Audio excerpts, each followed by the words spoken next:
यह कहानी एक छोटे से पहाड़ी गांव की है जिसका नाम था सतपुर। सतपुर के आसपास घने जंगल और उबड़-खाबड़ पहाड़ थे। गांव के बुजुर्गों का कहना था कि इन जंगलों में कुछ ऐसा है जिसे देखने की हिम्मत आज तक कोई नहीं जुटा पाया।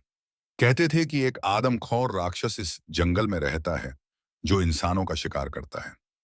गांव में एक अजीब सा डर था, खासकर रात के समय। कोई भी सूरज ढलने के जंगल की तरफ नहीं जाता था क्योंकि कई लोगों के अचानक गायब होने की खबरें थीं। लेकिन गांव के कुछ लोग इस बात को अंधविश्वास मानते थे। खासकर किशोर उम्र के चार दोस्तों विजय, राघव, अमित और सुरेश ने इस बात को झूठ समझा।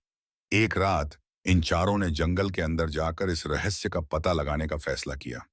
विजय, जो हमेशा साहसी और निडर माना जाता था, ने सबसे पहले चलने की बात कही और बाकी दोस्तों ने भी उसकी हिम्मत में साथ दिया। रात का समय था। आसमान में काले बादल और हवा में अजीब सी सर्दी थी। हाथों में टॉर्च लिए वे चारों जंगल में घुस गए। जंगल के अंदर अजीब सी शांति थी जिसे केवल उनके कदमों की आवाज तोड़ रही थी। चारों दोस्त हंसते और मजाक करते हुए आगे बढ़ रहे थे। लेकिन जैसे जैसे वे गहरे जंगल में जा रहे थे, अजीब सी बेचैनी महसूस होने लगी। अचानक एक झाड़ी के पीछे से कुछ सरसराने की आवाज आई। सबने टॉर्च उस ओर घुमाई, लेकिन वहां कुछ नहीं था।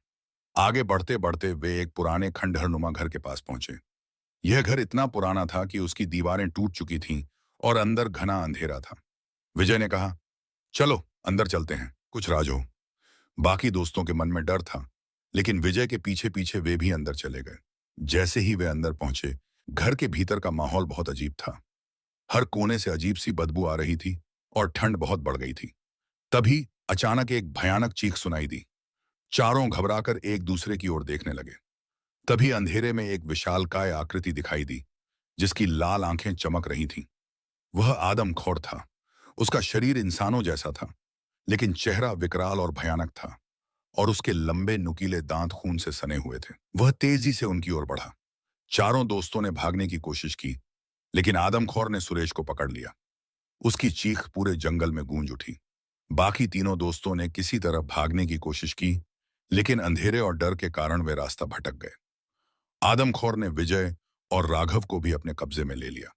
केवल अमित किसी तरह बचकर गांव पहुंचा। उसने गांव वालों को सब कुछ बताया, लेकिन उसकी कहानी सुनकर कोई यकीन नहीं कर सका। कुछ ही दिनों बाद अमित भी गायब हो गया।